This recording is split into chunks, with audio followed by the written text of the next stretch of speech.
What are some of the pros, cons, and differences between defining a rep range to perform an exercise in versus a strict set number of reps that you have to do? For example, should you do rep ranges like the 8 to 10 range, or should you just stick to defining it to one number, like pick one? You're going to do 8 reps, you're going to do 10 reps, instead of saying a range of like 4 to 8. So we're going to go through some of the pros and cons to that right now, and some considerations, I should say.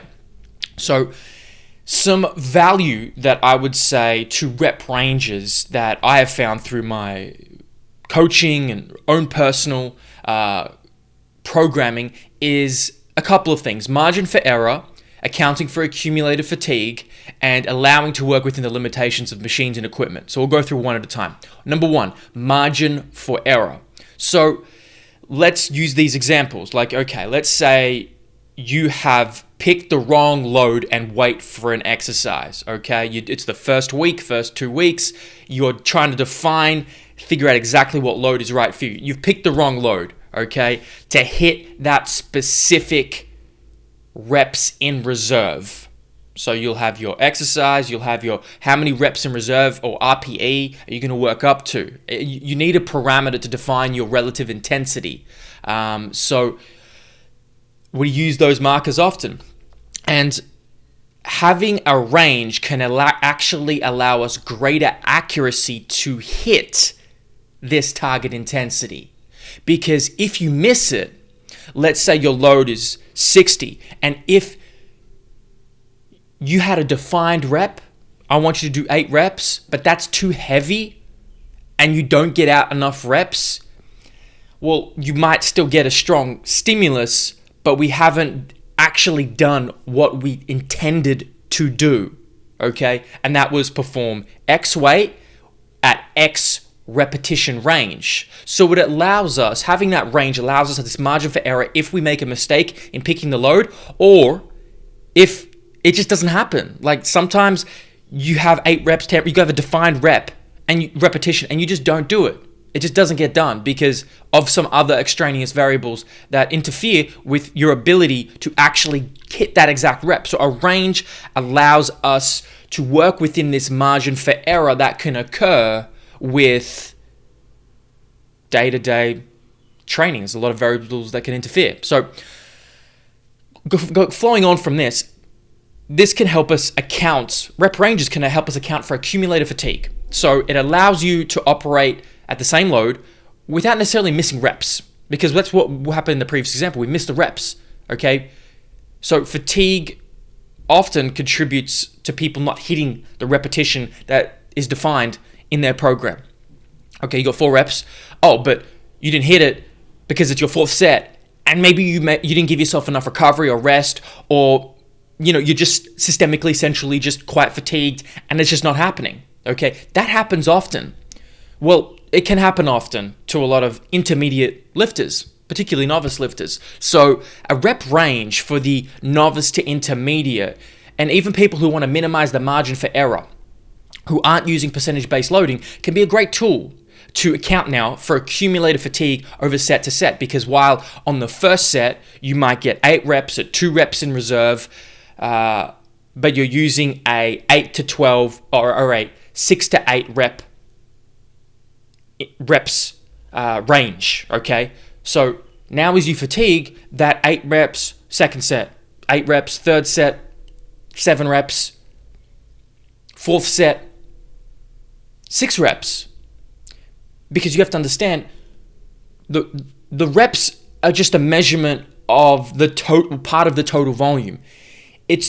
We're using reps in reserve in conjunction to determine the relative intensity, how hard we are working, our proximity to the stimulus, our proximity to failure, I should say, is what we're trying to measure here.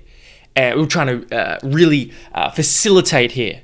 And so having that rep range allows us to work at consider and take into consideration the accumulated fatigue that will occur from set to set throughout your session. So we can now hit our target reps in reserve instead of having to force reps increase the intensity in order just to hit a certain rep that you've defined. I hope that makes sense. I've defined below, and I'll put it in the description as well below so you guys can read, just in case it's better articulated below. Last consideration and point that rep ranges can be very, very beneficial for when you're using reps in reserve. So it allows for more flexible, progressive overload week to week, because you're going to have machines and equipment where you're going to be limited or constrained to the defined increases in load of that machine or equipment. You might not have 1.25s or 0.5s, or the machine might go up in 5 kilo increments, and that might be too much for you to stay within your reps in reserve or prescribed RPE. So if you have a rep range, now that accounts for the ability to, okay, it's going up in 5 kilo increments. Maybe you wouldn't hit that 6 reps if you just defined it to a strict, you need to do 6 or 10 reps. Maybe you wouldn't have hit it because it went up in too much load. But again, now if you have that range, we can account for some of the differences between, or the constraints between machines when they have variable loading increments across, you're going to have that across a wide variety of machines, or if you're limited with equipment, the rep range again can account for that. Now, this obviously, it seems like, okay, rep ranges are great. Yeah, they can be really useful when we're using a reps in reserve or RPE model, okay, in conjunction. You see, when you're programming for yourself or your clients, it's like they can work quite synergistically together. Whereas we haven't talked about percentage-based loading. It's not to say percentage-based loading isn't effective. It can be very effective. Now, percentage-based loading tends to have tighter control of the variables, okay, which is great. So we can cut, it's less moving parts. So one of the limitations about reps in reserve, and the rep range model is there's more moving parts, which it can be sometimes hard to define what caused exact what response. Now, the percentage-based loading just allows a little tighter control for precise variables to understand the relative comparison between percentage of load and the reps you've done. Now, there are calculators out there that you can very easily define RPE based on percentage-based loading, so you can use them actually in conjunction with one another. But so percentage-based loading and strict reps tend to lean quite nicely together. But you could still make an argument that maybe giving you a plus minus 1 to 2 reps on a percentage-based loading parameter with an RPE can allow for a bit more auto-regulatory training that accounts for the individual differences and day-to-day variances that are going to occur when you train. Because guess what? Your RPE 8 at 100 kilos at 8 reps is not always going to happen.